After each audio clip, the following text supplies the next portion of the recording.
안녕하세요. 트루먼 이현우입니다. 박근혜 대통령이 당선된 2012년 대선 개표 결과가 조작됐다. 이런 주장이 계속 나오고 있습니다. 일부 단체가 거리에서 하던 주장, 그럴 수 있을 것 같습니다. 그런데 이 얘기가 이제 국회에서 나왔습니다. 통진당 출신 강동원 의원입니다. 이 주장은 이미 사실이 아닌 것으로 밝혀졌고 주장했던 사람들 명예훼손 혐의로 구속까지 됐습니다. 그런데도 대선 결과를 부정하는 사람들, 이들에게는 공통점이 있습니다. 잠시 후에 살펴보겠습니다.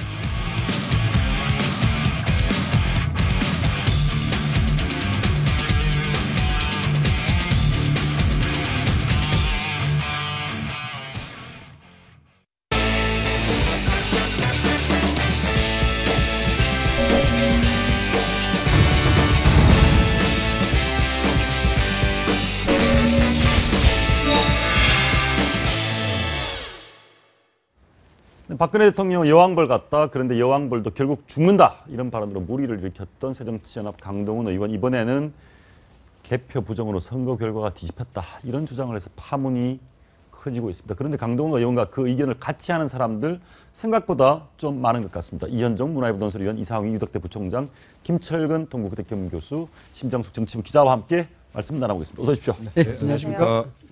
대통령 선거 개표 결과가 조작됐다. 이건 뭐 80년대 음모론 같은데 이것이 지금 우리 국회에서 부활했습니다. 들어보시겠습니다. 중앙선거관리위원회 개표 조작 의혹에 대해서 말씀을 드리겠습니다. 총리, 개표 조작이라는 말씀 들어본 사실이 있습니까? 지금 의원님 말씀하신 내용은 사실과 다른 부분이 많습니다. 그 말씀이 아무리 국회에서의 말씀이라 하더라도 사실에 근거해서 정확하게 말씀하셔야지 이 방송을 젊은 사람도 책임져요. 보고 국민들도 보고 있습니다. 자, 거기에 사실과 다른 말씀들을 하시는 부분은 조금 자중해 주셨으면 좋겠습니다. 예. 강동원 의원이 옛 통진당, 해산된 통진당 소속이었다가 옮겼다. 맞습니까? 통진당 맞습니다. 소속. 예, 예. 19대 총선에 이제 남원 순창 임실 지역에서 예. 통진당 소속으로 당선이 됐죠. 예. 근데 사실은 그 전통적인 야당 출신이라고 보면 됩니다. 평민당 당직자 출신이고요. 예. 국회의원 보좌관도 했고, 예. DJ 쪽 인사라고 보는 게 사실 맞죠. 근데 당시에 이제 그 19대 총선 때 이강래 의원하고 이제 맞대결을 했는데요. 그 당시에 그 민주당으로 공천받기 쉽지 않은 상황에서 통진당으로 이제 공천을 받아서 당선이 된 케이스고, 예. 통합 진보당이 이제 그 당 내분을 겪고 있는 상태에서 그때 탈당을 했죠. 탈당을 예. 해서 이번에 안철수 전 대표하고 합당을 할 때 이번에 새정치민주연합으로 이제 합류하게 된 그런 의원입니다. 그래서 당시 통진당 활동을 할 때도 종북 노선에 대해서는 상당히 비판적이고 그런 부분을 비판하면서 사실 또 탈당을 했거든요. 아니 그런데 종북 노선에서도 비판하고 종북, 저희가 그 말씀하시는 건 북한에서 박근혜 대통령을 가장 저주하니까. 그렇죠. 그럼에도 불구하고 갑자기 왜 국회에서 개표 조작 같은 옛날 얘기를 들고 나오는지 이해가 좀 안 됩니다. 왜 이렇습니까? 왜? 어제 오전부터 예고가 됐었습니다. 이 그 대정부 질문 국회 기자들한테 순서와 어떤 제목들이 나올지 미리 좀 국회에서 예고를 하는데요. 각 당에서 예고를 하는데요. 마지막 질문자였습니다. 그 강동원 예. 의원 같은 경우. 근데 새정치연합 그 보도 자료를 보면 이런 그 대선 부정 사건에 대해서 거론할 거다.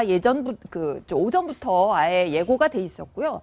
그리고 실제로 설마 이거 정말 뜬금없는데 이거를 얘기할까 했는데 저녁 5시, 6시 사이에 이제 마지막 순서로 갔을 때 정말 여유 있는 표정으로 해서 저도 사실은 깜짝 놀랐습니다. 살짝 그 미소를 짓기도 하고요. 예. 그 뭔가 작심하고 저 자리에 서서 나는 이 말을 꼭 하고 가야겠다. 뭐 이런 그 어떤 마음가짐으로 저 자리에 선 듯한 모습이었다고나 할까요? 예. 저희가 정리를 한번 해봤는데요. 대통령 선거 개표 조작이라고 제기한 사람들인데요. 해산된 통진당 출신이라는 점이 좀 눈에 띄고, 강동원 의원이 박창신 신부, 이분도 굉장히 유명한 분입니다. 연평도 포격, 북한의 도발에 대해서 북한을 옹호하는 듯한 발언을 해서 논란이 된 분들이고요. 이런 단체들도 있습니다. 이 단체 일부에서는 관계된 사람들, 또 동조하는 분들 중에 일부가 김정일 사망 때 덕수궁 대한문 앞에 김정일 분향소를 설치하려던 사람들이고요. 그리고 전 중앙선관위 노조위원장도 있습니다. 어찌 보면 뭐 북한 쪽의 우호적인 사람들이라고도 할 수 있지만 이런 분들, 중앙선관위 노조위원장이라든가 이런 분들은 또 나름대로 선거제도 개표, 전자개표에 대해서 의혹을 제기하는 사람들입니다. 저희가 먼저 강동원 의원이 어떤 분인지 과거에 했던 얘기를 한번 들어보시겠습니다. 새누리당 친박의 벌떼 공격은 여왕벌 지키기로 보입니다. 하지만 여왕벌도 결국은 죽습니다. 국민의 마지막 분노는 난세로 이어질 것입니다. 국민들은 대통령의 마지막은 탄핵만이 있을 뿐이다. 이렇게 주장하고 있음을 깊이 명심하시기 바랍니다. 저희가 여기 한번 보시죠. 이 판넬을 준비했는데 여기에서 공통점이 어찌보면 북한인 것 같지만 북한도 좀 아니고요. 어떻습니까? 박근혜 대통령에 대한 일방적인 그냥 단순히 박근혜 대통령에 대한 분노와 저주? 뭐 그런 쪽으로 보이기도 하는데요. 그렇게 보일 수도 있습니다만 이게 이제 다른 얘기로 말씀을 드리자 그러면 박근혜 정부 탄생에 대한 정통성의 훼손 이런 걸로 이제 귀결될 수 있는 것이죠. 예. 이런 것들은 종북이다 친북이다 이런 논리를 떠나서 야권의 입장에서는 박근혜 대통령 정부, 즉 박근혜 정부의 정통성이 훼손이 돼야만이 차기 대권에서 이 정권이 사실상 정당한 방법으로 탄생하지 않았다. 이런 어떤 그런 논리로 차기 대권에 대해서 그 논리를 무장을 시킬 수가 있습니다. 예. 이런 그 측면도 없지 않아 있다라고 봐지는데 어찌됐든 이제 박찬신 신부라든가 횃불랜드라든가 이런 사람들은 소위 말하는 종북적 성향을 가진 사람들로 이야기가 되고 있는 사람들 아니겠습니까? 우리 뭐 김철민 박사께서 이야기했습니다만은 강동원 의원이 의도했든 의도하지 않았던 통진당의 노선 자체에 비판적 성향을 가지고 있었고 그로 인하여 탈당을 했고 그로 인하여 새정치에 이제 들어왔다라는 건데 그렇지만 그 어떤 논리보다도 이 부분에 있어서 이들과 같이 연대를 해서 같은 목적으로 이야기한다는 그 자체는 일종의 따지게 되면 새정치의 입장으로서는 두 가지죠. 첫째는 강동원 의원이 토로의 목마가 된 셈이 될 수가 있다라는 겁니다. 왜냐 그러면은 문재인 당대표 입장에서는 당의 내용을 좀 잠재우고 여기서 이제 교과서 논쟁이라든가 이런 것을 좀 확대시켜서 좀 세력을 결집을 시켜야 되는데 이 뜬금없이 강동원 의원이 이렇게 박근혜 투개표 시비를 이야기함으로써 이게 자체가 굉장히 이 초점이 흐려지는 그런 역할을 할 수가 있죠. 그런데 재밌는 것은 우리 기자님 지적하셨다시피 이 부분이 대정부 질문이라는 것은 국회의원 해보신 분들은 다 알지 않습니까? 사전에 당 지도부가 좀 조율을 합니다. 이런 얘기를 하겠습니다라고 이야기하고 예. 적합하다 안 적합하다 판단을 하는데 물론 국회의원 개인이 소신을 할 수 있죠. 그런데 보도 자료에서 그게 이야기 나왔다 그러면 문재인 당대표도 사전에 알고 있었다는 것이죠. 그럼 이게 뭐냐? 알고 있으면서도 이 말을 했다는 거거든요.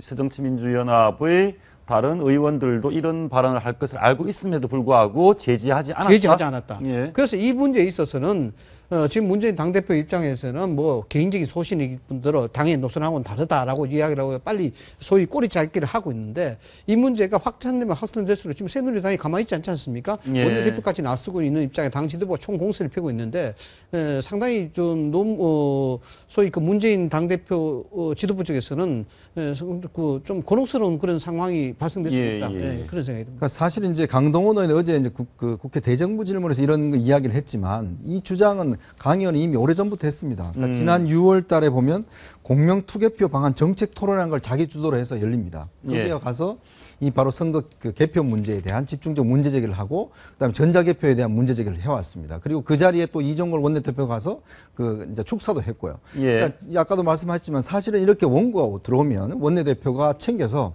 문제될 것들은 좀 가려냅니다. 가려내서 그 의원한테 이건 좀 뺐으면 좋겠다, 안 했으면 좋겠다 이렇게 이야기를 하고 만약 정한다 그러면 이걸 아예 그 지리자로 빼는 경우도 많습니다. 그런데 예. 문제는 뭐냐면 이종걸 원내대표가 그걸 알면도 불구하고 발언 기회를 줬다는 것이거든요. 원내대표는 사실은 국회에서 이런 것을 조절할 수 있는 정권을 가지고 있는 그런 지위에 있습니다. 그렇다면 최소한 이거는 지도부에서 이런 발언을 하도록 좀 방관한 것이 아닌가 저는 그렇게 보여지거든요. 예. 이게 보면 결국은 이런 분들을 보면 좀 집단 극단화 현상이라고 이렇게 표현을 하는데 똑같은 생각을 가진 분들끼리 계속 모여서 똑같은 이야기를 하면 결국 그렇게 의욕이 보이거든요. 지난번 우리 천안함 폭진도 마찬가지입니다. 똑같은 예. 현상들이 나타나는 거죠. 지금도 보면. 예, 알겠습니다. 그 말씀하신 거를 이어서 좀 후속을 얘기를 해드리면 그래서 이종걸 원내대표가 강동원 의원이 저렇게 이제 폭탄 발언을 하고 난 다음에 밤에 전화를 계속했는데요. 어쨌든 강동원 의원 오전까지 전화기를 꺼놓고 있습니다. 저희 예. 보좌관들한테도 저희가 이제 전화 시도를 해서 도대체 왜 그런 얘기를 하셨나 했는데 의원 소신이다 그 말씀. 그러니까 평소에도 늘 그런 의견만 본다고 하더라고요. 평소에도 예. 늘 어떤 그런 괴담이라든지 이 정부의 정통성을 부정하는 의견들이 담긴 인터넷 게시글 이런 것들을 주로 많이 보는 예. 그 정말 한 가지에만 정말 집착하는 그런 사고방식을 갖고 있는 분이 아닌가 싶습니다. 예, 제가 과거 얘기를 개인적으로도 예. 강동원 의원을 좀 아는데요. 사실 좀 합리적인 그런 분이거든요. 저 얘기를 강동원 의원이 본회의장에서 했다는 얘기를 듣고 제가 깜짝 놀랐습니다. 사실 거리에서 이제 뭐 일반인이 시민단체 회원이 얘기할 수 있는 것과 그다음에 SNS상에서 개인적으로 뭐 이렇게 주고받는 얘기하고 예. 국회 본회의장에서 총리를 상대로 해서 공식적으로 저런 질문을 했다는 것은 예. 본인이 소신일지 모르겠습니다만 본인의 정치적으로도 굉장히 큰 문제가 있을 수 있고 방금 얘기하신 대로 원내대표나 당대표가 사전에 그 대정부 질문 같은 경우는 사전 좀 조율을 하거나 빼고 넣고 하는 이런 부분이 있고 특히 당에서 집중적으로 해야 될 부분을 딱 골라서 가는 거거든요. 그런데 이건 예. 지금 대선 불복이잖아요. 대선 불복으로 가는 거고 이렇게 되면은 새정치민주연합 전체 특히 문재인 대표가 후보였지 않습니까? 그러면 그걸 알고도 가만 놔뒀다. 그러면 문재인 대표마저도 강동원 의원의 암묵적으로 동의한 거 아니냐. 이런 식으로 예. 흘러가게 된다면은 사실은 새정치민주연합으로서는 향후 전국에 대응하는데 훨씬 더 안 좋은 결과를 가져온다는 거죠. 그래서 예. 이런 부분들을 알고 있었을 텐데 왜 이런 발언을 하게 됐을까? 난 지금 예. 도대체 이해가 안 되는 거예요. 그래서 제가 받아서 말씀을 드리자면 이건 뭐 충분히 가상으로 생각을 해봤을 때 일인데 이게 당대표가 모를 수도 있습니다, 사실. 왜냐 그러면은 그 국회의원들 대정부 질의를 할 때 사실 원내대표가 사실 총괄을 많이 하는 네. 편이거든요. 원내대표가 원고를 받아서 이렇게 취사 선택하고 이런 경우가 많은데 그러면은 문재인 당대표가 만약에 몰랐다고 가정한다 그러면은 이종걸 대표는 이 발언에 대해 파장이 충분히 예상이 됨에도 불구하고 이걸 굳이 놔뒀다. 라는 것은 어떻게 보면은 문재인 당대표의 지금 어떤 스탠스, 정치적 행보 이 자체가 굉장히 초점을 흐리게 하는 그런 고도의 전략이라도 해석이 그렇게 예, 가능한 거예요. 이종걸 원내대표가 문 대표를 오히려 예. 곤란하게 그래서 만들었다는 이제 가상적으로 이야기하자면 예, 만약 예. 뭐 모르시는 저는 없다고 봅니다만은 어찌됐든 이 문제를 가지고 정치 실익을 따진다 그러면 새 정치가 사실상 가져갈 수 있는 실익은 별로 없다 이렇게 봐야 예, 되겠죠. 강동원 의원 얘기를 하나 더 들어보려고 하는데 지금 우리 말씀을 들어보니까 일단 질러놓고 전화기 껐고 평상시에 음모론 이런 부분에 굉장히 집착하는 성격 스타일이었다고 말씀을 해주셨는데요. 지난해 국회 도서관에서 어떤 얘기를 했는지 한번 들어보시겠습니다. 자기 당 부하들을 시켜서 중앙선거관리위원회 홈페이지를 해킹하는 거예요. 왜? 중앙선거관리위원회에서 어느 정도 대응할 수 있는가, 어느 정도 대응하고 있는가 이런 것들을 테스트하기 위해서 그런 거 아니겠습니까? 그러고 나서 본격적으로 개표 부정 시나리오에 접어든 거 아닌가 저는 그렇게 생각을 하고 있습니다. 한 의원이 본인이 저렇게 확신하고 저렇게 주장을 할 수도 있을 것 같습니다. 그런데 이것이 문제가 되는 것이 저분뿐만 아니라 종교계, 시민단체 여러 곳에서 대통령에 대해서 부정하고 대통령에 대해서 일방적인 저주를 퍼붓고 있는 현상들이 아직도 있습니다. 박창신 신부인데요. 신부님이 이런 얘기를 했습니다. 들어보시죠. 뭔가 얘기하면은 옳고 그른 것을 따져서 벌 주려면 벌 주고 그래가지고 국정을 좀 올바르게 해야 하는데 그것도 하지 않고 밑도 닦지 않고 가면은 어떻게 되는 건가? 냄새나서 그거 가까이 갈 수 있겠어요? 지금 독일 가서 아마 냄새 풍기고 다닐 겁니다, 정말로. 냄새만 풍기는 것이 아니라 병도 걸려요.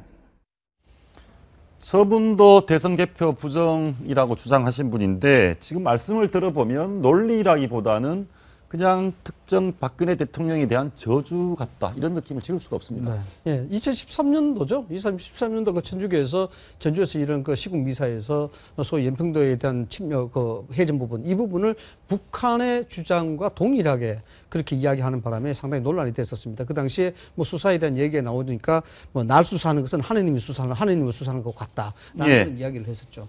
그래서 이분이 실질적으로 염수정 그 당시 그 서울교구대장이 사제가 정치에 직접적 참여하면서 적절치 않다 이런 식으로 이제 종교계가 예. 상당히 논란이 심했었습니다. 어떤 형태든 종교인의 입장으로서 북한의 성향과 걸맞는 그런 발언을 하는 바람에 실질적으로 친북 성향으로 분류되는 그런 신부 중에 한 사람이죠. 예.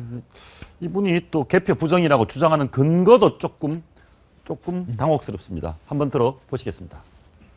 표준해야 이거 말고요. 불법 선거를 분명히 드러났잖아요. 지금 현재 댓글도 막 저기 뭐 121만 개인가 이렇게 되고 굉장히 많잖아요. 지금 현재요. 댓글이 121만 개다. 댓글이 뭐 한 명이 여러 개를 달 수도 있는데 댓글이 많으면 그게 무슨 진실인가요? 어떻습니까? 그러니까 작은 사실 하나를 가지고 금방 예를 들어서 증명될 수 있는 사실을 가지고 계속 의혹을 이제 부풀리고 있는 그런 상황이거든요.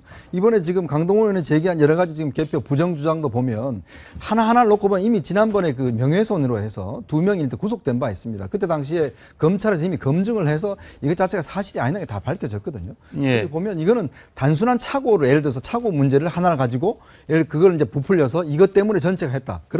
그렇게 본다면 이 조작에 개입된 사람이 수만 명이 돼야 됩니다, 사실은. 예. 그 정도의 우리가 능력이 있는 사람이 저는 그 의문이고요. 예. 지금 본다면 계속 어떤 단순한 하나의 문제, 예를 들어 지금 천안함 폭침 문제 같은 경우도 계속 지금 문제 제기하는 분들이 보면 안 믿는 거잖아요. 일단 뭐 정부의 조사라든지 뭐 미국의 조사 아무것도 안 믿으면서 결국 그 하나의 팩트만 가지고서 계속 부풀려 나가는 거거든요. 결국 이 체제 자체를 인정하지 않으려고 하는 그러한 속성들이 나타나고 있는 거죠. 지금 뭐 박창신문과 마찬가지로 이분들은 뭐 아무리 합리적인 주장을 하더라도 사실은 본인이 믿지 않는 그런 상황 같습니다. 강동원 의원도 보면 이미 국회의원 모든 활동을 보면 이걸로 집중한 분이에요, 사실은.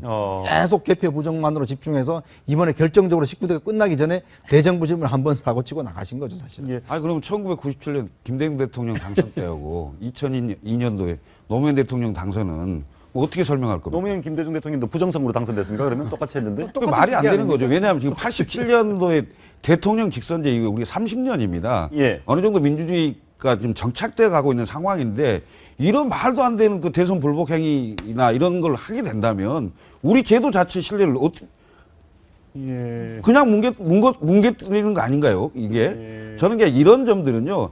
사실 우리가 이게 TV에서 시청자들한테 이런 얘기를 하는 것도 어찌 보면 전파 낭비예요, 사실은. 예. 이건 뭐랄까 이걸 크게 만들어서 얘기할 이유도 없는 그야말로 터부시해도 될 만한 얘기다 이거죠. 그런데 이제 우리나라가 왜 그런지 모르겠지만 천안함 폭침도 뭐 우리 자작극이다라고 믿는 학생들이 뭐 40%다. 그리고 많은 또 인터넷에 동조하는 사람들이 있고 다른 나라에 비해서는 좀 다소 과도하게 저희가 뭐 이렇게 좀 부풀려지는 성향이 있는데 저희가 한번 봤습니다. 결과를 살펴봤더니 이런 주장입니다. 투표함을 열기도 전에 개표 결과가 나왔다 조작이다인데 개표 결과를 언론사에 제공은 밤 10시 반에 했는데 투표 결과 나온 건 11시 반이다. 투표도 안 나왔는데 결과가 안 나왔는데 왜 제공했느냐인데 이게 확인해 보니까 컴퓨터에 입력하는 시간 설정 오류고 단순히 이런 게 한두 번 있었고 확인이 끝났습니다. 그리고 이 소송을 주도했던 이 두 사람은 지난해에 명예훼손으로 구속이 됐습니다. 누가 봐도 확실하게 끝난 사건입니다. 강동원 의원도 이런 내용을 알지 않을까요? 알고 있겠죠. 알면서도 왜 그럽니까? 알면서도 그러는 이유를 저는 한 가지 추정을 해볼 수 있을 예. 것 같은데요. 강동원 의원 지역구가 지금 그 전북, 남원, 순창 지역이 있잖아요. 예. 거기가 지금 선거 과정에서 통폐합 지역입니다. 없어질 수도 있는 지역입니다. 바로 엊그제까지 강동원 의원이 그 국회 로텐도홀에서 비례대표를 축소해서라도 농어촌 지역구를 살려야 된다 하면서 그 농성을 하던 분 중에 한 명입니다. 예. 자기 지역구가 없어지고 자기 한마디로 이게 밥그릇이 없어질 수도 있는 상황이기 때문에 저렇게 박근혜 대통령과 마치 싸우는 투사 같은 이미지 같은 것들을 어필을 할 수 있잖아요. 지금 저희가 예. 하루 종일 강동원 저 의원의 정말 저 말도 안 되는 폭탄성 발언에 대해서 이야기를 하고 저렇게 알려드림으로써 조금 전에 박사님 말씀하신 것처럼 강동원 의원 19대 국회 끝날 때까지 아마 모르고 가셨던 유권자분들도 있을 수 있는데 예. 어쨌든 이번에 저렇게 박근혜 대통령하고 나란히 화면에 나갈 정도로 어쨌든 대대적으로 본인 정치를 하게 되는 결과를 얻게 되기도 하는 거거든요. 그래서 개표 부정에 대해서도 관심은 있지만 최근에 어떤 비례대표 의석 축소와 농어촌 지역구 사수 얘기를 한 저 의원의 행보를 봤을 때 저는 자기 정치 의도가 충분히 있다고 봅니다. 일종의 그 시끄럽게 해서 마케팅하는 노이즈 마케팅 뭐 그런 건가요? 이게 우리가 이제 일반적으로 싸움을 할 때도 싸우는 상대가 커야 되지 않겠습니까? 예. 이제 정치인들이 이런 걸 많이 노리고 있는 거죠. 더군다나 뭐 지적하셨다시피 내년에 바로 총선이 목전에 있습니다. 예. 여기서 자기 밥그릇이 굉장히 중요한 시대죠. 그래서 뭔가 자기만의 히트 상품이 필요한 겁니다. 그래서 예. 이게 사실 말도 안 되는 그런 얘기거든요. 이 백주 뭐 엄청나게 맑아진 이런 세상에서 무슨 투개표 부정이 네. 있다고 아마 믿을 사람이 없을 겁니다. 그러나 이 부분이 충분히 논란의 소지를 만들 수 있는 그런 끓이면 되는 것이죠. 예. 다름 아닌 이게 문제가 결국 국회의원들이 면책됐고 뒤에서 숨어서 소위 한 방을 노린다는 이거 아니겠습니까? 예. 이 부분에 대해서 이게 진실을 믿을 사람이 과연 몇 사람이 있겠느냐. 예. 그러나 이름의 주장함에 따라서 당연히 이제 강동원 의원은 주목을 받을 수밖에 없는 그런 상황이 된다는 그게 중요한 것이죠. 그러면 이제 결과적으로 부메랑이 돼서 본인한테 득이 안 될 수도 있는 거죠. 왜냐하면 예. 국회의원의 품위와 품격이 있는 거고 객관적인 사실을 가지고 정확하게 지적을 해야죠, 국회의원이. 예. 그런데 그 면책특권이라는 걸 이용해서 그야말로 시중에 떠돌고 있는, 인터넷상에 떠돌고 있는 얘기를 총리를 향해서 직접 했다. 이게 과연 본인한테 득이 될까요? 예. 저 좋습니다. 정치적으로 해석을 해서 저분이 나름대로 저게 얼굴 알리기 위한 또 한 방 내지는 뭐 자기 소신일 수도 있는데 이것이 문제가 되는 부분이 하나 더 있습니다. 이 박창진 신부께서 이런 선거 부정을 주장을 했는데 이분이 원래 더 논란이 됐던 것은 북한을 옹호하는 발언을 좀 한 적이 있습니다. 그래서 박근혜 대통령, 우리나라의 선거 체제, 우리나라 대통령의 정당성에 대해서 부정하는 북한과 비슷한 말을 하는 게 아니냐 이런 의혹들이 있습니다. 박창준 신부가 과거에 어떤 얘기를 했는지 한번 들어보시겠습니다. NL이라는 것은 유엔군 사령관이 해놓은 것이고 북한하고 남한하고 무슨 유엔군하고 이렇게 서로 협상해서 만든 선이 아니고 남북이 협상한 이것이, 선이 아니다. 예. 예. 남한 쪽에서 북한을 이렇게 적충무도 월북을 못하게 하기 위해서 그어놓은 선이란 말이죠. NL에는 북한에서는 자기 영해라 하고 남한에서는 NL에는 우리 거라 하고 예. 이게 지금 분쟁 지역이잖아요. 그냥 문제가 있는 지역이 아니라 분쟁 지역. 이 어허. 분쟁이 어느 정도냐면 독도보다 더 예민한 분쟁 지역이에요. 예. 거기서 한미 군사 훈련하면 어떻게 되는 거예요? 저기 말씀을 들어보면 이런 얘기입니다. 독도에서 일본군이 훈련하면 우리가 어떻게 해야 되느냐. 이런 얘기 똑같은 얘기입니다. 저 얘기는 북한 쪽 주장하고 굉장히 닮아 있습니다. 그렇죠. 이게 지금 정의구현 사재단의 원로 신부인데 사실은 정의구현 사재단은 이제 민주화 시대에는 어느 정도 뭐 기한 측면들이 있습니다. 예. 문제는 이제 민주화 되고 난 이후에 본인들의 자신의 정체성을 굉장히 혼동하면서 결국은 보면 종북적 주장들을 계속 어떤 그 옹호하는 지금 뭐 제주도의 강정 마을 기지 있지 않습니까? 예, 그렇습니다. 거기에 계속적으로 지금 막고 항의 시위를 하고 있는 것도 정의구현 사재단 신부들이고 박찬희 신도 마찬가지지만 계속 했던 그 주장 자체가 보면 결국 통진당 그 어떤 해산된 핵심들이 주장했던 주장과 똑같은 주장들을 반복적으로 하고 있는 그런 상황입니다. 예. 그렇다 본다면 결국 민주화 시대 이후에 저런 어떤 그 단체들이 자신의 정체성을 잊어버리고 결국은 종북적인 그런 쪽으로 의견들을 많이 몰아간 그리고 자신들만 모여서 계속 똑같은 이야기를 반복적으로 하다 보니까 결국은 자신의 주장이 확실을 갖게 되는 거죠. 지금 강동원 그 의원도 마찬가지로 지금 보면 천안함 복지 문제, 그다음에 선거 개표의 부정의 문제 이런 것들 보면 결국은 하나로 지금 모아지는 측면이 있지 않습니까? 결국 우리 사회의 일반적 상식과 전혀 거리가 먼 그런 예. 주장들 하면서 결국은 고립화되어 나가는 그런 과정들을 밟고 있거든요. 예, 그리고 실제로 뭐 신은미 콘서트, 종북 논란을 비롯한 신은미 콘서트에도 박창진 신부께서 이 신부님이신데 신은미 콘서트에도 참석하기도 하고 그러면 그런 겁니까? 과거에 민주화 운동을 할 때는 민주화 운동을 했는데 민주화된 이후에 자신들이 뭔가 설 자리를 잃어버렸다? 뭐 그런 해석이 가능한 건가요? 뭐 그런 것도 있을 수 있고요. 저도 이제 뭐 학생운동 출신입니다만은 예. 민주화 운동이라는 어떤 대의 명분 아래 그때도 상당히 튀는 발언과 뭐 지금 말하는 뭐 북한에 대한 그 생각이 다른 이런 사람들도 많이 섞여 있었던 거죠. 예. 그런데 이제 어느 정도 우리나라의 형식적 민주주의가 뭐 정착됐다고 할까요? 뭐 선거를 통해서 뭔가 예. 바꿔지는 상황이 됐는데 그 이후 상황이 되니까 이게 이제 완전히 드러난 거죠. 옛날에는 민주화 운동이라는 그 틀 안에 다 섞여 있었기 때문에 잘 몰랐었는데 이게 어느 정도 민주화가 진전된 상황이 되니까 결국은 그 옛날 색깔들이 그대로 다 드러나고 있는 거죠. 예.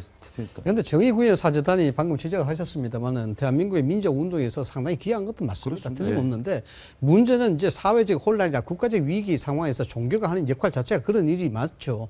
옛날부터 시작해서 임진왜란 때도 우리가 종교가 국가 위기 때 구한 사례가 많지 않습니까? 예. 근데 문제는 그 국가 위기가 끝나면 종교 본연으로 가야 되는 겁니다. 종교라는 것은. 저도 예. 종교를 갖고 있습니다만 종교 본연의 가치로 돌아가야 되는데 이분들이 이념적 정체성이 어떻게 되는지 모르겠습니다만 그 돌아가는 회귀 본능 자체가 작동이 되지 않았던 것이죠.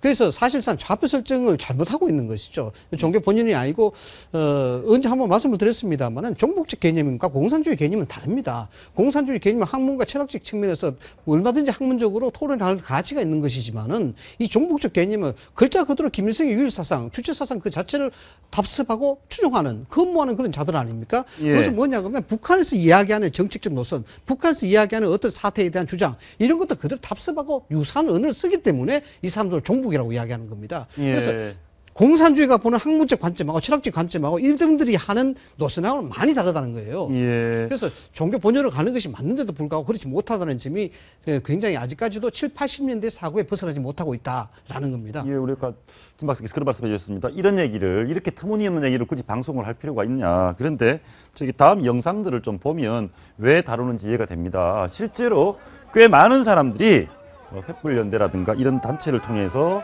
선거를 지금까지 부정하고 있습니다. 그리고 대개표 결과 조작됐다는 얘기를 하고 있고, 그리고 실제로 80대, 70대 할머니, 할아버지들이 삭발을 합니다. 이분들은 참 저도 좀 이해가 안 되는데 어떤 분들인지는 제가 모르겠어요. 그러나 70대, 80대 할머니, 할아버지들이 저렇게 머리를 깎으면서 선거 무효다 이렇게 주장을 하고 있습니다. 그 말은 우리 사회에 이런 기본적인 것을 사실을 부정하려는 분들이 굉장히 다이 많다는 거거든요. 그렇죠. 그러니까 이제 법률, 예를 들어서 저런 분들 같은 경우는 사실 누군지 실체는 모르겠지만, 뭐 법률적으로 뭐 정리하면 되겠지만, 문제는 이 공당에 일단 의원이 이런 문제를 제기했지 않습니까? 예, 예. 그렇다면 여기에는 책임이 따르는 거거든, 사실은. 예. 왜냐하면 저런 분들 같은 경우는 뭐, 예를 들어서 뭐 자기 주장할 수가 있겠죠. 그렇지만 뭐 어떤 법률적인 문제에서 뭐 어떤 여러 가지 판단을 받을 수가 있겠지만, 지금 강동원 의원은 일단 새정치민주연합의 소속 당원이고 국회의원이지 예. 않습니까? 그럼 그분이 했던 이야기에 대해서 그럼 새정치연합은 어떤 책임을 질 것인가에 대한 바로 그거의 문제거든요. 국민들 입장에서 볼 때는. 자, 그러면 지금 오늘 같은 상황에서 이렇게 문제가 발단이 됐다면, 저는 예를 들어 문재인 대표나 이종걸 원내대표가 공적으로 나서서 이거는 당의 입장과 전혀 다르다. 라고 공적으로 저는 이야기해야 되나 보네요. 예를 들어서 지금 당의 성명 하나만 뭐 나와서 개인적 의견 이렇게 이야기를 하는데 그렇게 이야기할 것이 아니고 이건 아니다. 그렇다면 당에서 이분에 대해서 어떠한 징계를 내릴 것이고 문제를 삼을 것이다. 이런 부분에 대해서 이야기를 해줘야죠.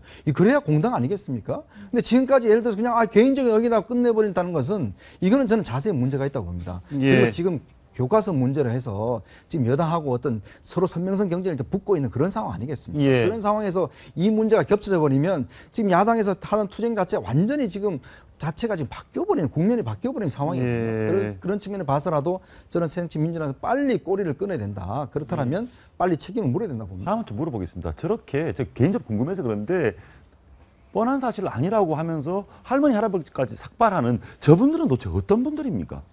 왜 이러는지 모르겠습니다. 일단 그게 집단주의 사고라고 봐야 돼요. 집단주의 사고다. 집단주의 사고에 빠졌기 때문에 예. 그 부분에 대해서 진실의 논의에 대한 가치는 사실상 따지지 않죠. 여기에 대해서 소위 말해서 이제 같이 모이는 단체 힘, 뭐 이런 것들이 집단적 사고를 유발시키는 가장 동기적인 거 아니겠습니까? 예. 그런 부분이고 또 사회적으로 뭔가 소외되어 있다든가 또 사회적으로 자기 자신이 가지고 있는 주장을 관철시키라는 그런 의지가 강한 사람들이 소위 집단주의 사고에 빠질 가능성이 굉장히 많죠. 뭐 유명한 분들은 아니더라도요. 그 오랫동안 이제 민주화 운동을 하고 뭐 또 통일 운동이나 이런 거에 관여했던 분들이 나이가 드신 분들이 있지 않겠습니까? 예. 그분들이 아마 나와서 삭발도 하고 그런 게 아닌가 이런 예. 생각이 좀 듭니다. 설이 분분합니다. 일부에서는 지금 자막 나오듯이 전문 시위꾼들이다 이렇게 깎아내리는 분도 계시고 어떤 분들은 또 과거에 나름 민주화운동 했던 분이다라는 좋은 평가를 해주시는 분도 계신데 어쨌건 이 얘기가 정치 한가운데로 들어왔습니다. 김무성 대표가 오늘 이 얘기에 대해서 이 이슈에 대해서 한 말씀 했습니다. 김무성 대표 얘기 한번 들어보시죠. 야당 의원들의 그런 경우를 벗어난 그런 발언이 뭐 처음 있는 일이 아니기 때문에 하여튼 도가 넘치는 잘못된 발언이라고 생각합니다. 새누리당에서도 어떻게 정식적인 사과 요청이나 따로 하시겠죠? 할 사람이 그런 발언 하겠습니까? 이것은 국민이 판단할 문제입니다. 언론에서 그 강동원의 발언을 좀 더 크게 대서특필을 써주시기 바랍니다. 김무성 대표가 대서특필을 해달라고 해서 저희가 다루고 있는 것은 분명히 아닙니다. 이 사안에 대해서 하나만 좀 마지막으로 한번 확인을 좀 해서 좋겠는데요. 야당, 지금 새정치민주연합 입장에서 강동원 의원의 저 발언 속으로는 싫을까요? 좋을까요? 제게요, 이제 굉장히 이게 사실 가장 중요한 질문인데, 저는 저 발이 나왔을 때 최소한 문재인 당대표가 이런 말을 할 줄 알았습니다. 적절치 않는 발언입니다. 라는 정도까지는 나와야 되지 않겠나 했는데 전혀 그런 말이 없었어요. 적절하지 못하다는 발언은 해석하기 나름이거든요. 결국 강동원 의원이 이야기했는 박근혜 정권에 대한 정통성을 부정하는 얘기였습니다. 예. 그렇기 때문에 당대표 입장에서는 그것을 쉽게 이해할 수는 없었겠죠. 그러나 이 부분이 파장이 세지고 향후에는 새정치 쪽에 상당히 부정적인 영향을 미친다 생각한다 그러면은 적절하다는 수준을 넘어서서 이 소위 뭐 꼬리짜장이라고 이야기하는데 전혀 그런 의미를 안 보였죠. 개인적인 의견의 뿐입니다. 예. 이 말은 뭐냐면은 그럴 수도 있다는 거예요. 이 뭐 소위 말해서 정통성이 문제가 있다는 본인이 졌으니까 대선에 떨어졌으니까 그러니까. 그 얘기를 하는 거죠. 억울합니까? 그러니까 당대표 입장으로서는 이게 적절치 않다는 것이죠. 예, 참 문재인 대표께서는 한동안은 또 이승만, 박정희 전 대통령 묘소 참배를 해서 이쪽으로 가시는 것 같더니 또 참 잘 모르겠습니다. 그런데 요즘에 이런 부분에서 가장 단호한 모습을 보이는 분이 한 분 있습니다. 누굴 것 같습니까? 황교안 총리입니다. 총리가 직접 강동원 의원과 설전을 벌였는데 저희가 알고 있던 황교안 총리 겸손하고 조용조용한 분인데 이번에는 그렇지 않습니다. 단호합니다. 한번 보시죠. 지금 의원님 말씀하신 것은 있을 수 없는 일입니다. 그 당시에 그러니까 말씀을 있을 수 제가 없는 드리겠습니다. 일인데 제가 중앙선거관리에서 제공한 자료이기 때문에 제가 그러면 말씀드리겠습니다. 중앙선거관리위원회에 대해 조사할 용이 있어요? 만약 그렇다면 의원님께서 그 자료를 잘못 읽으신 것이고 내가 바보입니까? 그 당시에 잘못 읽게? 현장에 저도 저 장면을 지켜봤는데요. 예. 하여튼 끝까지 어쨌든 논리에 맞지 않는 이야기를 끝까지 들으면서 반박을 하는 것도 저는 참 굉장히 인내심이 있다는 생각을 했습니다. 예. 만약에 황교안 총리 임명권자인 대통령의 정통성을 저렇게 부정하는 사람이면 저 같으면 내각이 전체가 퇴장을 한다든가 그런 식의 행동을 보였을 수도 있을 것 같고요. 그리고 저 자리에 새누리당 의원들도 있었거든요. 그 새누리당 의원들이 야유하고 항의를 하긴 했지만 물론 저희 거의 대정부 질문 끝나갈 때쯤이어서 의원들이 많지는 않았습니다만 그냥 야유하고 항의만 할 것이 아니라 어떤 집단행동 같은 거를 하는 모습도 한번 보여줄 법하지 않았나 여당 입장에서. 예. 어떻게 보면 오늘 아침에 청와대에서 굉장히 센 어떤 청와대 성명이 나왔잖아요. 예. 정보수석 명예 성명이 나오고 난 다음에 이제 뒤늦게 뭐 윤리위에 회부하고 저는 이제 여당 입장에서도 약간 대처가 살짝 늦은 것이 아닌가 이런 그렇네요. 생각도 듭니다. 어쨌든 황교안 총리 혼자서 어제는 정말 굉장히 강경하게 저렇게 대응을 하긴 했는데요. 끝까지 저렇게 받아준 것만 해도 저는 참 대단하다 하면서 봤습니다. 공안검사 출신이고요. 그 통진당 해산을 앞장서서 처리했던 사람이고 저 부분에 대해서는 황교안 총리가 단호할 겁니다. 왜냐하면 또 그 분야에 대해서 본인 스스로 굉장히 또 많이 알고 있는 분 아닙니까? 예. 대통령을 꼭 생각했다기보다는 그거 총리가 당연히 단호하게 얘기를 해줘야 예. 뭔가 좀 일단락이 되는 거 아니겠어요? 국민들 입장에서 본다면. 저는 예. 그런 생각이 좀 듭니다. 굉장히 예. 내공이 상당히 뭐 많이 쌓인 것 같아요. 내공이 쌓였다. 황교안 총리께서. 일단 이제 그 캐릭터를 좀 잡아 나가는 것 같습니다. 일단 황교안 총리가 이제 통진당 해산이라든지 이런 뭐 국가적 문제 이런 데 대해서는 하여튼 단호한 입장들을 좀 보여주고 있거든요. 예. 그러니까 본인이 아마 총리로서 임명된 것도 보면 결국은 이제 그러한 대한 성과로서 임명이 됐는데 어제 이제 저는 태도를 보면 정말 흥분하지 않고 아주 쪼목쪼목듯이 뭐 그 부분에 대해서 지적을 하고 대응을 하는 걸 보면 일단 총리로서 상당히 그동안 어떤 좀 여러 가지 조금 존재감이 없었다고 할까요? 그런 측면을 좀 보여왔었는데 상당히 어제 그 어떤 답변을 통해서 굉장히 본인의 존재감과 함께 본인의 내공 자체를 좀 보였다. 예. 그런 측면에서 상당히 긍정적이라고 봅니다. 하나 더 준비했는데요. 5.16. 예, 그리고 교과서 문제에 대해서도 이런 태도를 취하는데 이 태도 어떻게 보실지 평가 좀 해주십시오. 총리의 답변입니다. 들어보시죠. 5.16은 뭡니까? 저의 어떤 의견들을 여러 번 여쭤보셨는데 그 문제에 관해서 제가 일일이 다 말씀드리는 것은 또 다른 논란만 야기하기 때문에 제가 말씀드리진 않겠습니다. 저는 기본적으로 우리 헌법 가치에 충실한 공직자가 되기 위해서 노력을 해왔다는 점을 거듭 말씀을 드립니다. 솔직하게 얘기합시다. 쿠데타로 이루어진 유신 독재를 부국의 초석을 넣는 과정으로 후대에 가르치고 싶은 거 아니에요? 그럴 생각 전혀 없습니다. 없고 뿐만 아니라 만약 그런 시도가 있다면 뿐만 제가 아니라 내년 맡겠습니다. 총선에서 있을 수 없는 일입니다. 아우, 센데요?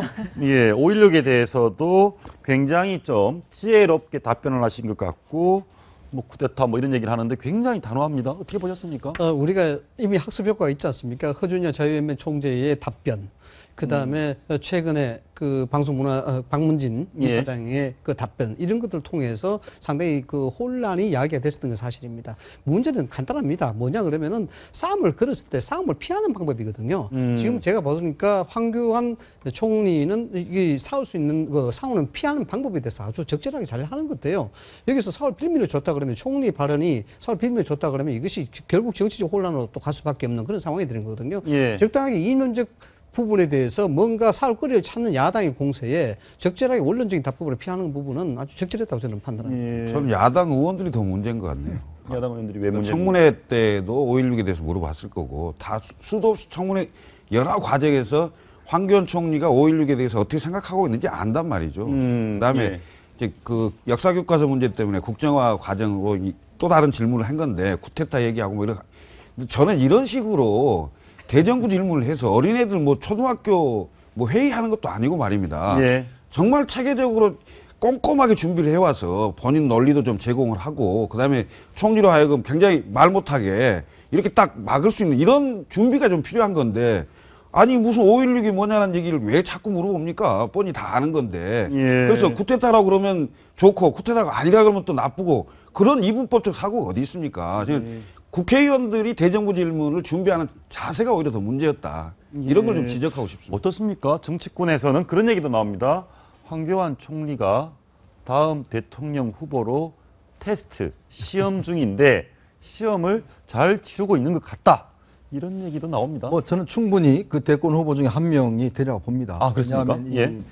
일단 기본적인 어떤 이 국가에 대한 생각, 헌법에 대한 생각 이런 예. 것들이 하여튼 뭐 기본적으로 이제 박근혜 대통령과 많은 좀 같은 공감단을 가는 부분이 있고 그리고 하여튼 뭐 본인이 보면 최근에 어떤 여러 가지 행보를 보면 굉장히 그 내공 자체 차분하게 많이 대응을 하시는 것 같아요. 예. 사안 자체에 대해서 차분차분 옛날에 우리가 이제 그 이런 총리들 같은 경우 보면 이제 대정부 질문 답변을 보면 대충 깜냥이 좀 드러나거든요. 그러니까 본인이 뭐 허둥댄다든지 또 뭐 제대로 답변해서 오히려 뭐 문제를 더 일으킨다든지 이런 것인데 사실 이번에 보면 이제 데뷔 무대나 마찬가지 않습니까? 예. 야당 애들이 계속 지금 싸움을 걸고 뭔가 끌어내려고 지금 하는데 사실 어제 법변에 보면 거의 그게 말려들어가지 않았어요. 그리고 본인이 보면 오히려 더 공격적으로 이야기해서 아니 그런 식이면 내가 사퇴를 하겠다.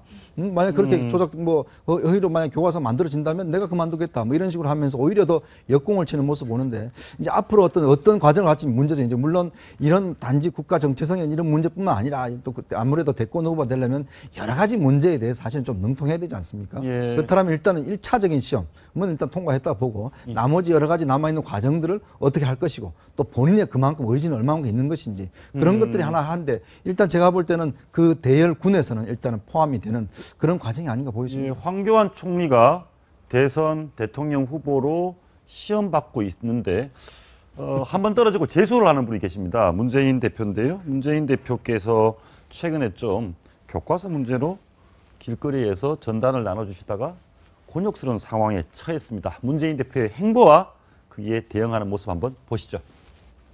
교과서 만들었으니까 교과서를 만드셨냐고. 아니 교과서를 만들었냐고.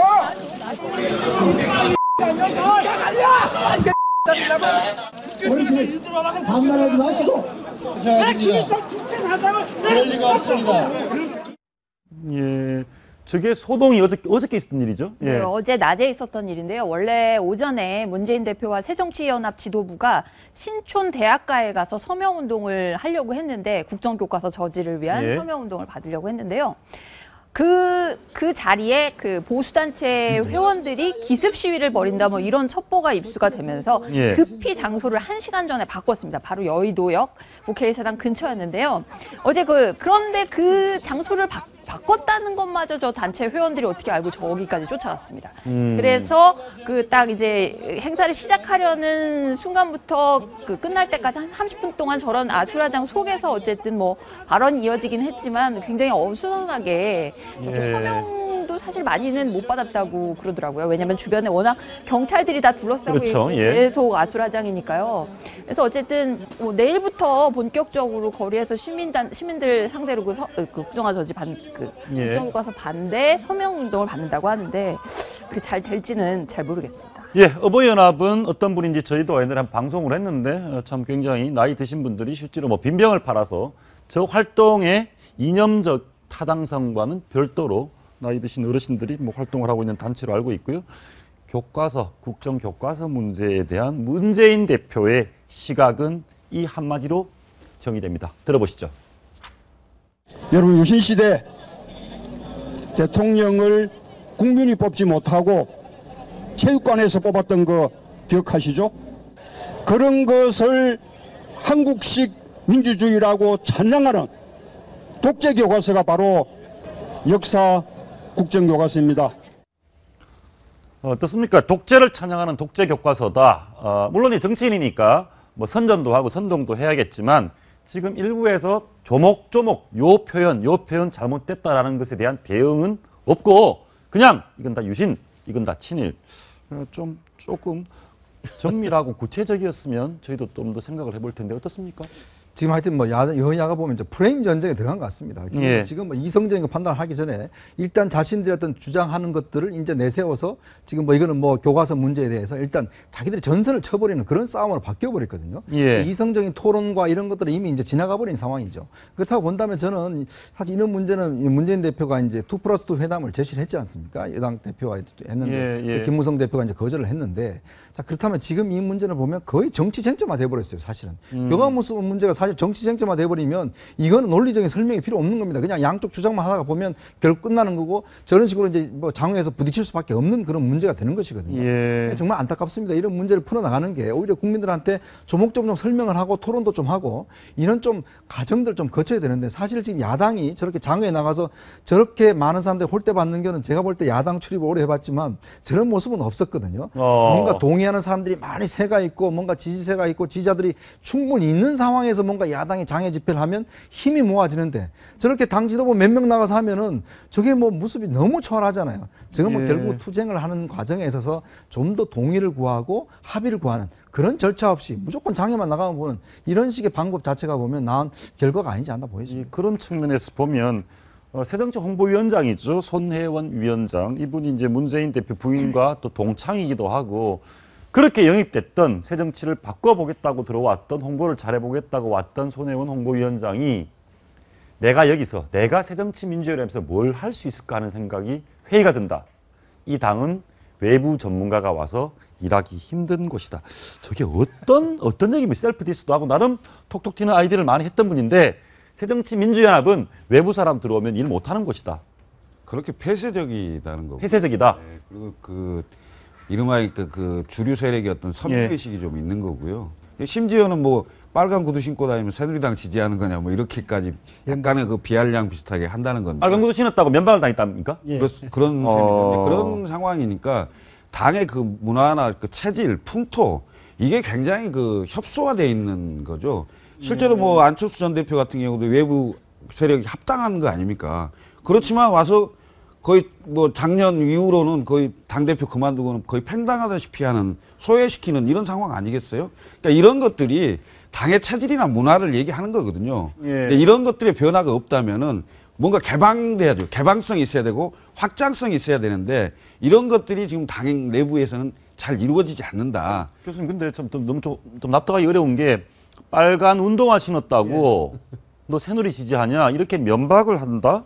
이건 좀 이상한데요? 뭐 빨간 구두 신었다고 새누리당이냐라고 이제 면박 받았는 것도 이제 사실이고, 그보다도 이제 김승근 하나 감독 이야기하니까 사실 하나 감독에 대해서 김승근 감독에 대해서 그 우리 손혜원 위원장이 여러 가지 좋은 긍정적인 그런 얘기를 했는데 그 얘기에 대해서 노동적 가치가 다르다 해서 왜 선수를 혹사시키는 김승근 감독을 옹호하느냐 이런 식으로 해서 비난도 받고 이랬습니다. 이런 부분이 예. 손혜원 위원장의 입장으로서는 저는 굉장히 관심 있게 봤습니다. 셀프 디스를 할 할 때 과연 이게 이제 정치적으로 성공할 수 있을까에 대해서 이제 관심 있게 봤는데 문제는 그거죠. 손혜원 위원장은 사실상 창의적이고 자유분방한 의식을 가지고 있는 광고 전문가입니다. 예. 그런 상황에서 정치적 집단에 들어가서 사실 제대로 수능하기가 쉽지 않다는 것이고 예. 또 하나의 문제점 뭐냐면 문재인 당대표도 역사 교과서 인식을 유신의 독재를 찬양하기 위한 그런 것이다라고 이야기했는 점. 그다음에 손혜원 위원장이 여기서 외부 전문가 이야기 안 하고 일할 수 있는 사실이 아니라는 점. 이런 점이 뭐냐 그러면 결국 새정치 야권은 개편돼야 된다는 겁니다. 야권은 개편되어야 한다. 왜 7, 80년대 사고 그런 경직되고 편중된 사고를 갖고 있는 당이기 때문에 사실 국민적 민심을 제대로 팔로하지 못하는 그런 형태의 당이다라는 것을 이야기하는 거죠. 새정치민주연합의 당 대표 문재인 대표 사실은 선거 개표 조작 이런 어처구니 없는 말이 안 되는 이런 의혹에 대해서 문재인 대표의 대응이 중요했다라고 했는데 실제로 그 기대했던 것만큼은 조금 못 미쳤던 것 같습니다. 마지막으로 그 영상 한번 보시겠습니다.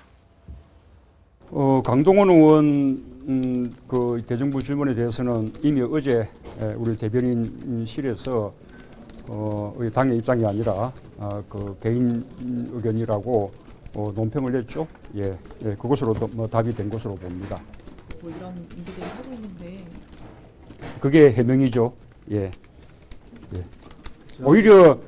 오히려 면책 특권 뒤에 숨지 말고 당당하게 나와서 처벌받아야 될 사람이 그 새누리당의 이완영 의원 아닌가 싶습니다. 자꾸 논점을 다른 얘기로 돌리셨는데 아무튼 당 대변인실에서 논평을 냈고 그건 개인 의견이라고 했고 그걸로 끝이다. 더 필요 없다. 이렇게 얘기하고 있습니다. 왜 자기 입으로 못하죠, 이야기를? 아니, 그럼 당 대변인 지금 찾아봐야 됩니까? 저 자리는 국민들 앞에 하는 이야기잖아요. 자, 분명하게 저 이야기는 잘못이 됐고, 저 이야기에 대해서 책임을 져야 된다. 이런 식으로 이야기를 왜 못하는 겁니까? 그러니까 결국 마음속에는 그게 혹시나 맞을까 싶은 그런 일말의 지금 가능성이 있다. 우리 국민들 입장에서 보면 그런 식으로 느낄 수도 있거든요. 예. 문재인 대표가 보면 일을 처리하는 방식이 보면 그렇습니다. 계속 어떤 문제 제기에 대해서 자기가 직접 나가서 해명하고 자기가 직접 부딪힐 생각을 했어야지 문제 자꾸 이제 이야기를 떠민다든지 자기가 직접 나서지 않거든요. 저는 저런 면에서 보면 정말 책임지는 정치인. 즉, 지금 야당의 문제는 결국 책임이 없기 때문에 여기까지 온 겁니다. 저 모습 보면 결국은 야당이 왜 여기까지 왔는지 여실히 보여주는 장면이라고 볼 수가 있습니다. 책임이라는 단어의 의미를 한번 좀 되새겨 봤으면 좋겠습니다. 오늘 말씀 감사합니다.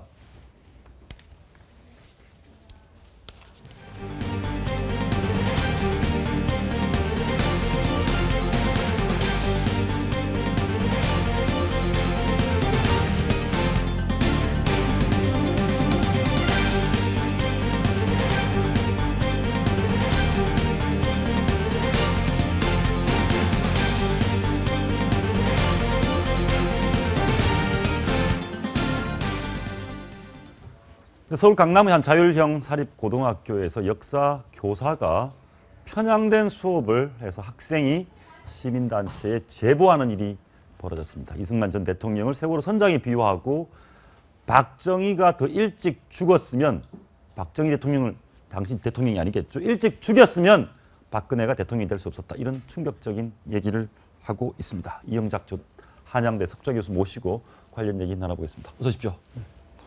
말들이 이렇게 자꾸 험해지는지 모르겠습니다. 지금 고등학생이 수업을 들으면서 스스로 고발하려고 찍은 영상이거든요. 아주 10초 정도 짧은 영상인데 보실까요? 들었습니다. 지금 고등학생이 수업을 듣다가 너무 좌편향이다. 이건 말도 안 되는 얘기다. 왜 저런 수업을 우리가 들어야 되지? 라는 생각 때문에 이 얘기를 찍어서 방송 내용을 신고를 했습니다. 고등학생이 편향 수업이라고 찍어서 휴대폰으로 신고한 것은 이번이 처음입니다. 좀 심각하지 않습니까? 어떻게 보셨습니까? 우리 고등학교 학생들에게까지 저 얘기가 전해진다는 게 네, 사실은 뭐 편향된 좌파 교육을 그 사람들이 받았고 네. 근데요, 한 가지 굉장히 중요한 점을 봐야 되는데요. 지금 한홍구 교수라든지 이런 사람들은 항상 있어요. 어느 시대나 있는 건데요.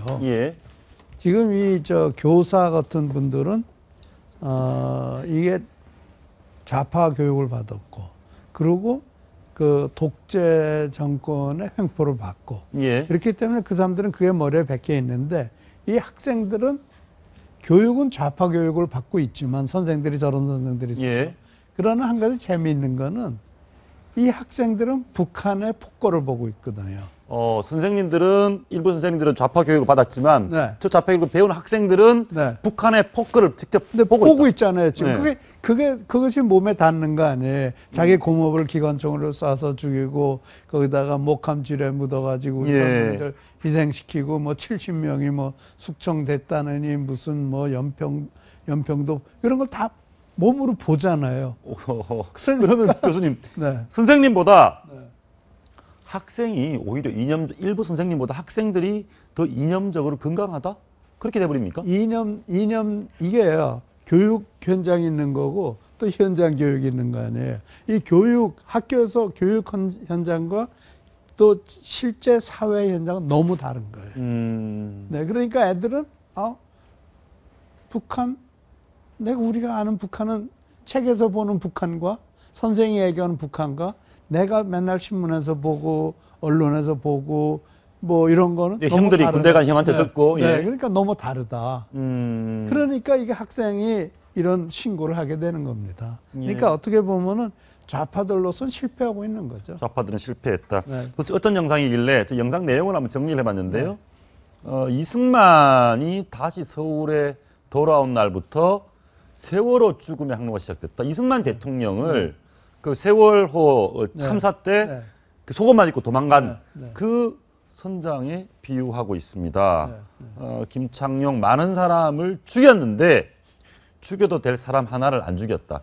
박정희 대통령을 얘기하고 있습니다. 박정희를 그때 죽였으면 박근혜 대통령이 될 수 없다. 그때 죽여버렸으면 역사가 바뀌었다. 이게 사실 여부를 다 떠나서 너무 말이 좀 강하고. 저런 말에요. 말이 저러면은 절대 사람 귀에 속하지 않고 저도 어떻게 떼먹은 사람이 저런 말을 하나 그렇게 그러니까요. 되는 예. 지난 한 2년 전에 그 야당의 홍익표 의원이 귀태 발언하지 않았어요? 똑같잖아요. 그러니까 거기 맥락이 있는 거예요. 저 사람이나 홍익표 의원이나 그런 사람들의 그런 부류의 사람들이 저런 생각을 하고 있는 거예요. 그리고 귀태 발언 같은 것이 나오고 뭐 유야무야 돼버리니까 또 저런 발언 나오고 또 이것보다 더 심한 발언이 앞으로도 나올 거예요. 네. 근데 이제 그걸 또 받아가지고 애들한테 전파를 하는데 애들이 봤을 땐 저거 아니거든요. 네. 그러니까 이게 지금 어차피 지금 이 소위 86세대라는 세대가 우리 사회에서 중요한 위치를 차지하고 있는 동안은 이런 현상 계속 벌어질 거예요. 벌어질 수 있다. 네. 근데 그게 이제 언제 끝나가느냐? 뭐 앞으로 몇 년 지나야 되겠죠. 그래서 어떻게 법으로 할 수 있는 것도 아니고 저런 사람들을 다 뭐 처벌 할 수 있는 것도 아니고 또 처벌한다고 해결되는 것도 아니고 그거는 우리 사회가 우리 역사가 지불해야 할 대가죠. 지불해야 될 대가다. 근데 이런 내용을 강연하는 모습을 고등학교 학교 수업 중에 틀어준 교사가 왜 이런 내용을 틀어준지에 대해서 설명을 하는데요. 저는 저 설명으로 이해가 안 되거든요. 교수님은 이해가 되시는지 설명 한번 들어보시겠습니다. 현재 우리나라 사회가 얼마나 정의로운 사회인지, 얼마나 이성이 통하는 사회인지 그걸 한번 나름대로 한번 생각해보는 그런 시간을 갖기 위해서 하는 겁니다. 저 말씀을 들어보면 박정희를 죽였어야 된다. 저 이승만 대통령이 세월호 똑같다. 이런 얘기에 동의를 해야 이성이 통하는 사회고 이런 얘기를 모르고 있으면 이성이 통하지 않는 사회입니까? 정의롭지 않은 사회입니까? 그거는 말도 안 되는 거죠. 그러니까 지금 어떻게 보면은 저 교사가 어떤 교사인지 모르지만 그 학교에 언론에서 전화를 했대죠. 그러니까 전화도 안 받더라고 그러잖아요. 떳떳하면 전화 받고 언론에 나와서 얘기를 해야죠. 결국은 그게 떳떳하지가 못하니까 이제 숨어버리는 거 아니에요? 떳떳하지 못하니까 숨었다? 네, 숨어버리는 거 아니에요? 학교에서 뭐 교감한테 전화도 전화를 못 받고 뭐 그 교사는 회의 들어갔다 그러고 피하고 있단 말이에요. 그건 떳떳하지 못하니까 피하는 거죠. 네, 그러니까 저게 정말 뭐라 그러나 그 소영웅주의? 좌파들 사이에서 소영웅주의로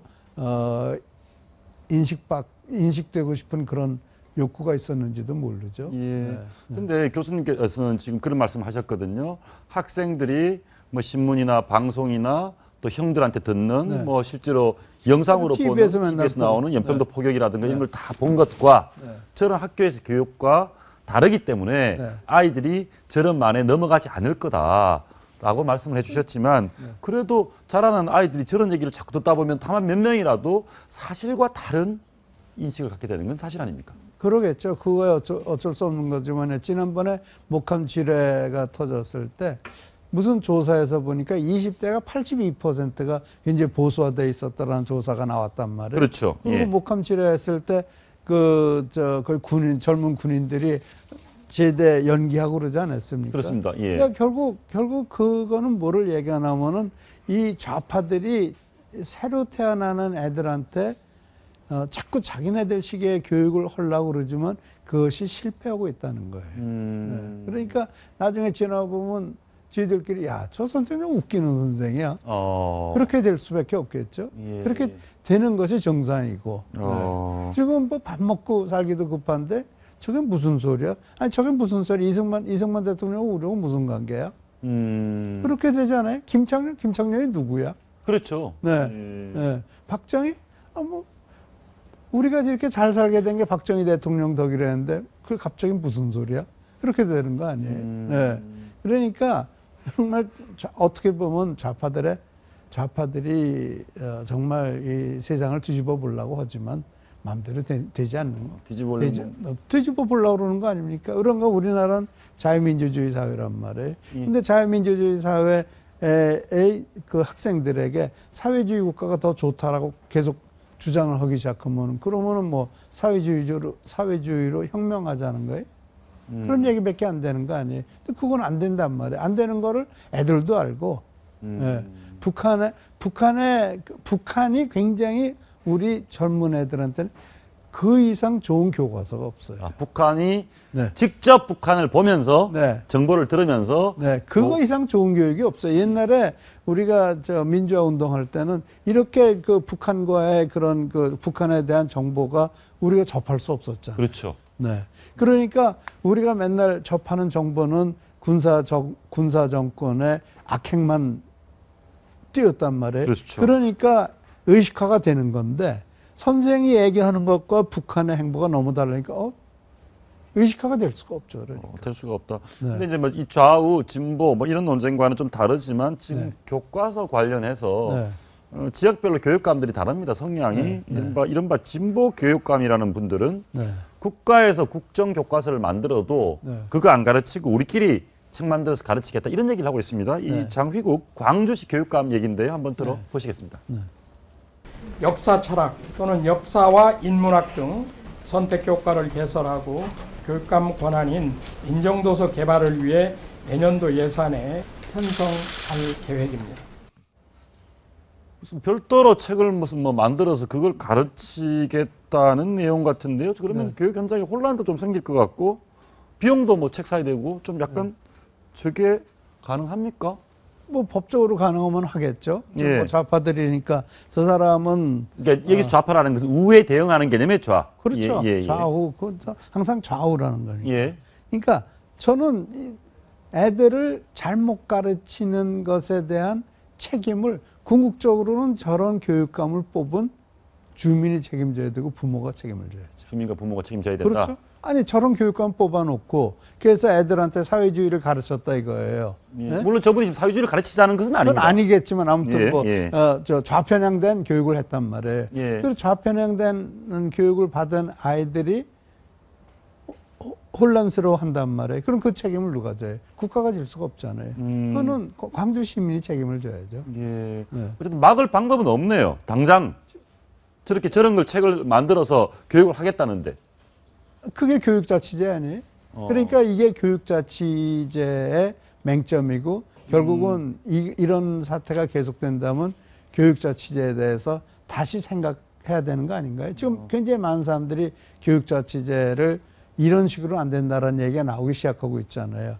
근데 저런 교육감이 나와가지고 또 자기 멋대로 가르치기 시작을 한다면은 그러면은 교육자치제가 정말 이제는 이대로는 안 된다. 바꾸자라는 그런 무브먼트가 일어날 수가 있겠죠. 예, 좀 재밌는 일이 하나 있습니다. 교과서 얘기가 나와서 말인데 문재인 대표가 이제 이것저것 뭐 1인 시위도 하고 하다가 이제 위안부 할머니 그 외주 수혈 시위하지 않습니까? 그 길을 갔습니다. 위안부 할머니는 일본 제국주의의 피해자니까 일본 제국주의를 뭐 보수 단체를 미화하려고 하니 할머니들이 우리를 도와줄 거다. 뭐 그런 겁니까? 어떻게 봐야 됩니까? 이 위안부 할머니들이 저 말은 결국은 지금 교과서를 국정 교과서를 친일 교과서를 만들려고 한다라는 문재인 대표의 주장에 근거하고 있습니다. 할머니들이 반응이 별로 썩 좋아 보이진 않습니다. 할머니들은 저거 관심 없죠. 할머니들은 지금 자기네들이 그 일본 정권으로부터 아베 정권으로부터 사과받고 보상받는 게 중요한 거 아닙니까? 예. 근데 이게 실제로요 참 웃기는 게 뭔가 하면요 DJ는 일본에 망명을 할 정도로 친일이었습니다. 친일 일본과 친했다. 일본과 망명할 정도로. 그렇죠. 예. 유신 정권 당시에 일본으로 망명해 계시다가 납치돼 오지 않았어요? 예. 네, 그러니까 그런데요. 또 이승만 대통령은 아마 가장 반일적인 대통령이었을 거예요. 이승만 대통령 그렇죠 반일이었죠. 네, 아주 철저한 반일주의자였단 말이에요. 그럼 이거 어떻게 되는 거예요?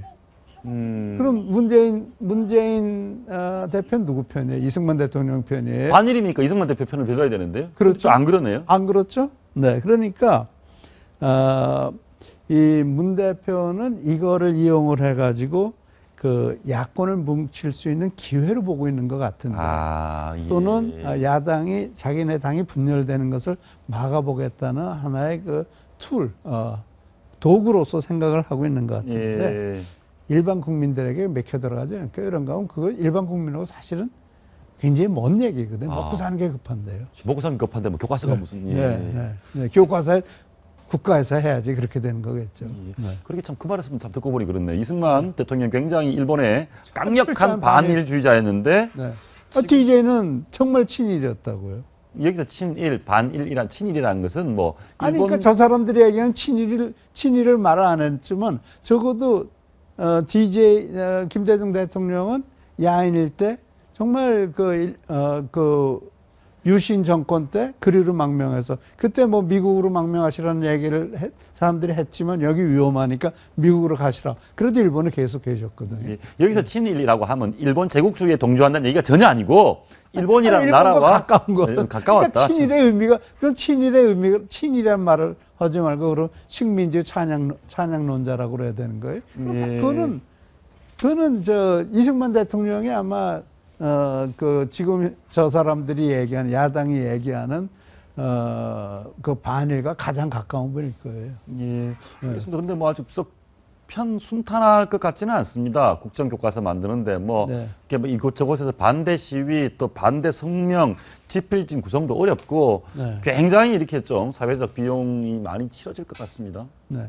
근데 이제 사실은 큰 문제는 좀 국사학회가 너무 좌편향돼 있어가지고. 국사학회가 좌편향돼 있다? 근데 뭐 그 교수들이 그 국정교과서 그 집필에 참여하지 않겠다는 거 아닙니까? 네. 근데 사실 저는 그게 더 문제라고 생각해요. 그게 더 문제다. 알겠습니다. 그 부분은 우리 사회가 국민들이 또 여론으로 바꿔나가야 될 어느 쪽이든 국민들이 결론을 낼 것 같습니다. 박근혜 대통령 미국 가셨습니다. 이번에 김무성 대표가 공항에 나갔습니다. 잘하신 겁니까? 뭐 당연히 나가야 될 거 나간 건데요. 안 나가는 게 이상한 거죠. 교수님께서 그런 말씀을 하셨습니다. 대통령이 미국 가는데 이번에 대통령에게 미국 가서 너무 큰 성과를 기대하는 것은 무리다. 기대하지 말아라. 그 말씀은 어떤 의미입니까? 그게 뭔가 하면요. 이제 오바마 대통령 임기가 1년 좀 더 남지 않았습니까? 그러니까 과거 옛날에 보면요. 클린턴 대통령이 자기 임기가 끝날 때쯤에서 이제 부시 대통령이 이제 대통령 당선자 시절에 내가 북한을 좀 갔다 오고 싶다. 부시한테 그렇게 얘기를 했대요. 그랬더니 부시가 안 된다고 그랬대거든요. 그러니까 그때는 실질적인 권한을 가진 사람이 부시란 말이에요. 그러니까 현직 대통령도 그 사람한테 물어봐야 돼. 그러면은 오바마 대통령이 중요한 결정을 할 수 있느냐? 결정 못해요. 아, 오바마 대통령 임기가 너무 적게 남았기 때문에. 네, 중요한 결정 못해요. 그러나 예. 하나 중요한 거는 오바마와 관계를 잘 유지해 나가면서 이게 그런가 하면 미국은 재밌는 게 이 공화당 민주당이 이 국제 문제에 대해서는 그 일관된 초당적인 입장을 취하고 있단 말이에요. 그러니까 박근혜 대통령은 지금 민주당 정권과도 대화를 해서 우리의 현실을 얘기를 해주는 것이 중요하고 예. 또 동시에 차기 공화당 정권이 들어오더라도 박근혜 대통령이 아무런 문제 없이 관계를 유지해 나갈 수 있는 그런 준비를 해야 되는 거란 말이에요. 그래서 그런 점에서 봤을 때는 어떤 성과보다는 어떤 형태로 마무리 짓느냐 그것이 굉장히 중요하겠죠. 예. 네. 근데 혹시 교수님 기억나십니까? 1961년에 박정희 국가재건 최고회 의장이 막 이렇게 의장대 사열까지 해가면서 독립운동 하듯이 미국을 갔던 그 길을 대통령이 같이 가고 있습니다. 좀 짠하지 않을까요? 가보면 아버지가 돌아가신 아버지가 갔던 곳. 어디를 미국을 예. 미국에 박근혜 대통령이 여러 번 가셨잖아요. 이번에 이제 펜타곤도 간다. 네. 뭐 우주인도 만난다. 아버지 때와 비슷한 경로를 방문하고 우주인을 만나는 거는 전 그 얘기를 들으면서 이제 박정희 대통령은 국가를 재건하기 위한 영감을 얻기 위한 거고 박근혜 대통령은 창조 경제라는 걸 계속 말씀하고 계시고 우주 산업이야말로 정말 창조 경제란 말이에요. 그래서 그 우주 산업이 어떻게 일어나는지를 한번 가서 보고 싶을 거예요, 현장에서. 또 엔지니어 출신이시니까. 그래서 그런 영감을 얻는데도 도움이 되지 않을까. 그래서 아버지가 가신 거는 경제. 이분이 가신 것도 역시 경제가 아닌가 그런 생각을 해봤어요. 결국 이쪽도 경제고 경제다. 거기에 더해서 북핵 얘기도 좀 해봤으면 좋은 결과가 있었으면 좋겠습니다. 오늘 말씀 여기까지 듣겠습니다. 말씀 감사합니다. 회동 한번 마치겠습니다. 시청해주신 여러분 고맙습니다.